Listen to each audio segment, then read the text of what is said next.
네, 오늘은 추수감사주일, 한 해를 돌아보며 주님께서 주신 열매의 감사를 드리는 날입니다. 여러분의 한 해는 감사할 일들이 많았나요? 네, 바로 네 하시는 분도 계시고, 우리 교회에는 올 한 해 감사한 일들이 참 많았습니다.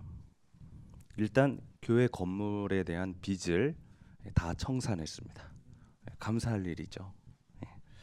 고난 현장을 향한 열정도 끊이지 않았고, 또 지난주에는 울타리 넘는 연합 예배로 더 많은 이들과 연대를 이루었습니다. 무엇보다 올해에는 10명의 교우가 새 교우로 등록하면서 우리 교회는 더 풍족해졌습니다. 다 모든 것이 주님께 감사드릴 일입니다. 이러다가 금방 대형 교회가 되는 것은 아닌지 걱정입니다. 여러분도 그럴 걱정 많이 하시죠? 그러나 그럴 일은 없으니까 너무 걱정하지는 마세요. 사실은 보통 부족한 것이 문제가 되지만 오히려 넘치는 것이 문제가 되기도 합니다. 이상하게 가난할 때보다 풍요로울 때 탐욕이 더 많아지는 것 같기도 합니다. 하나님과 함께 홍해를 건넌 히브리 노예들이 광야에서는 이 굶주림 때문에 고통을 호소했잖아요. 이제 그들은 동쪽 땅의 풍요로움 때문에 고통을 호소하게 될 것입니다. 더 많이 가질수록 더 많이 빼앗기고 더 많이 빼앗을 겁니다. 콩 한 쪽도 나눠 먹던 이들이 땅 한 평까지 혼자 차지하기 위해서 서로 싸우게 될 것입니다. 이제 모세의 시대는 가고 여호수아의 시대가 왔습니다. 사람들은 여호수아에게서 이제 지도력, 새로운 지도력을 기대하고 있습니다. 그러나 이 지도력이라는 것이 그냥 세워지는 것은 아니죠. 여호수아에게는 무언가 한 방이 필요했습니다. 모세와 동행하셨던 하나님께서 이 여호수아와도 함께 하신다는 것을 보여줘야 합니다. 그런 그에게 마침 기회가 왔습니다. 그들이 요단강 앞에 선 것입니다. 마치 모세와 그 사람들이 홍해 앞에 섰던 것처럼요. 그런데 하필 당시 요단강은 물이 범람하는 시기였습니다. 이 추수 때가 되면, 오늘 추수감사주일인데 마침 이 추수 때가 되면 비가 많이 오고 산에 얼음이 녹아서 요단강이 넘칩니다. 이 강줄기라는 것이 잔잔할 때는 삶에 좋은 선물이 되지만 또 그 물이 넘치기라도 하면 생명을 앗아갈 수도 있는 무시무시한 괴물이 되는 법이죠.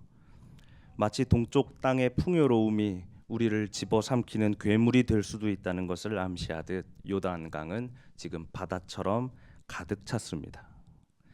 여호수아는 하나님의 언약궤를 맨 제사장들을 가장 맨 앞에 세웁니다.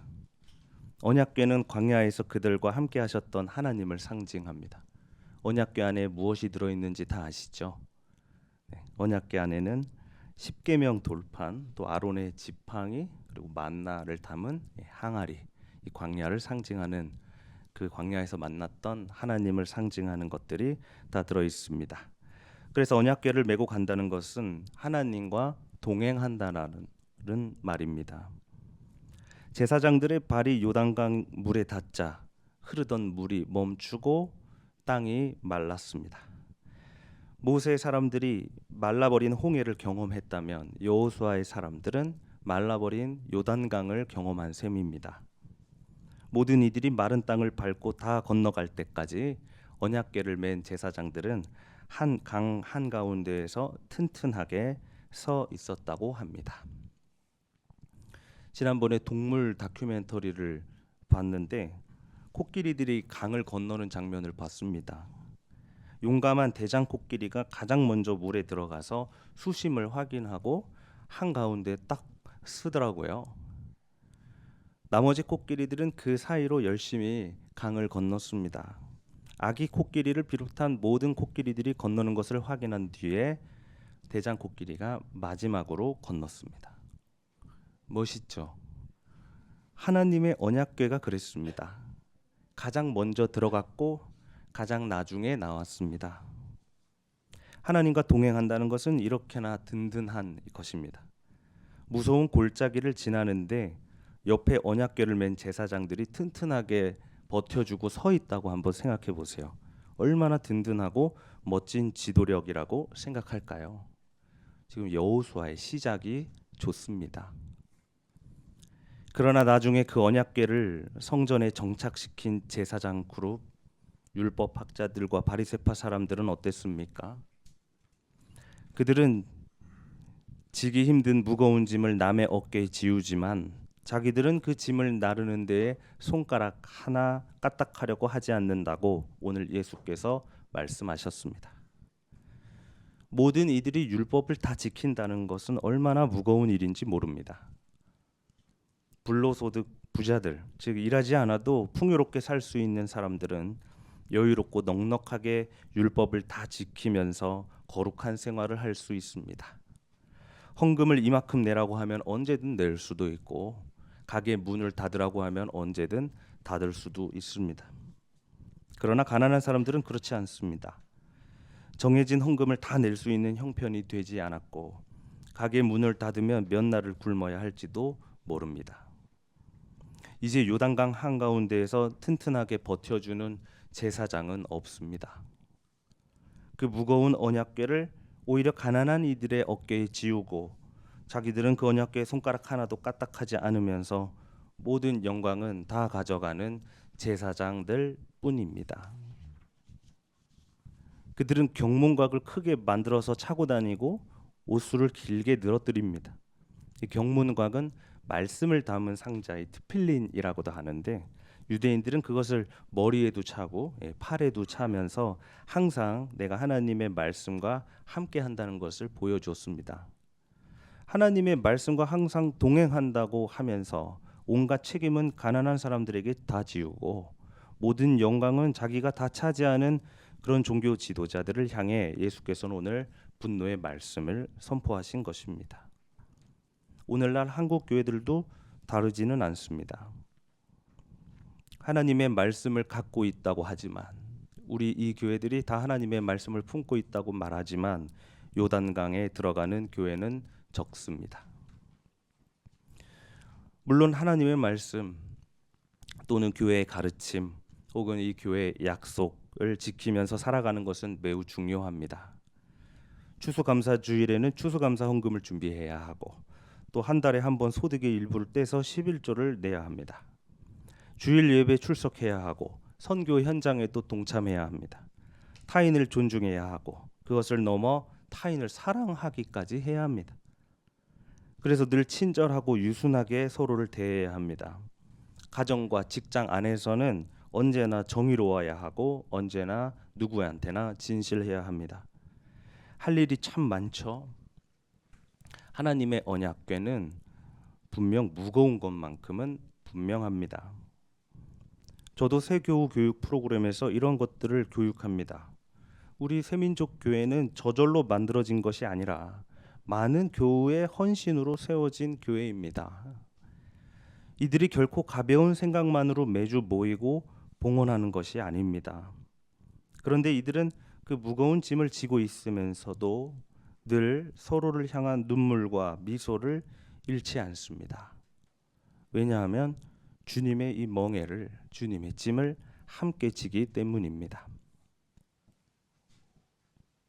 수고하고 무거운 짐진 자들이 주님 앞에 그 멍에를 다 내려놓지만 결국에는 주님의 멍에를 매야 하는 것입니다.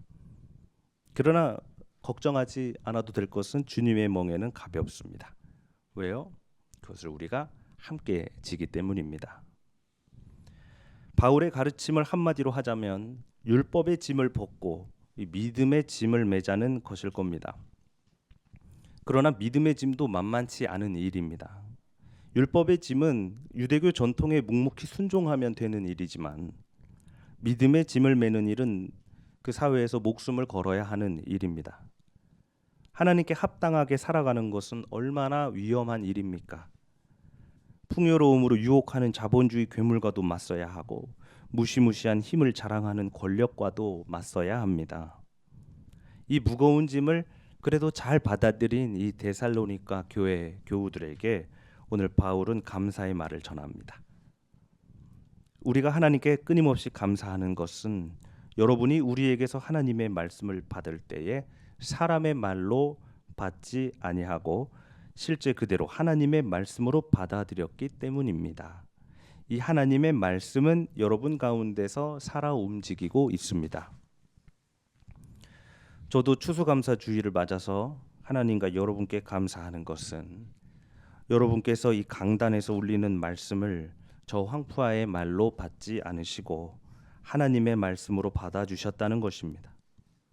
물론 여기에는 제가 여러분께 드리는 말씀도 있지만 여러분은 이 인간의 말 안에서, 이 인간의 글 안에서 하나님의 말씀을 찾아낸 것입니다. 저도 그렇고요. 가끔은 그 말씀이 나를 괴롭히고 흔들지라도 그것은 나를 바른 길로 인도하기 위함이었다는 것을 깨닫습니다. 그 말씀은 결국에 내 삶의 정의를 흐르게 하고 평화를 넘치게 하며 생명을 바로 세워주실 것입니다. 그 말씀이 내 안에 있고 우리 교회 안에 분명히 살아 움직이고 있습니다. 그러므로 우리에게 두려울 것이 없고 하지 못할 일이 없으며 가지 못할 길이 없습니다. 사랑하는 교우 여러분, 우리 앞에 요단강이 가득 차 있습니다. 누가 앞장서시겠습니까? 누가 앞장서시겠어요? 언약궤를 맨 제사장, 하나님의 말씀과 동행한다던 그 제사장이 이제는 보이지가 않습니다. 아무도 먼저 들어가는 이가 없습니다. 누가 먼저 들어가시겠습니까? 우리 새민족교회가 먼저 들어갑시다. 왜냐하면 여러분 안에는 하나님의 말씀이 살아 움직이고 있기 때문입니다. 그러므로 우리가 경문곽을 머리에 차지 않더라도, 우리가 비록 언약궤를 실제로 들고 다니지는 않더라도 여러분이 말씀이고 여러분 안에 살아있는 말씀이 이미 요동치고 있습니다. 주님의 말씀을 담지한 우리가 요단강 한가운데에서 튼튼하게 서 있어야 합니다.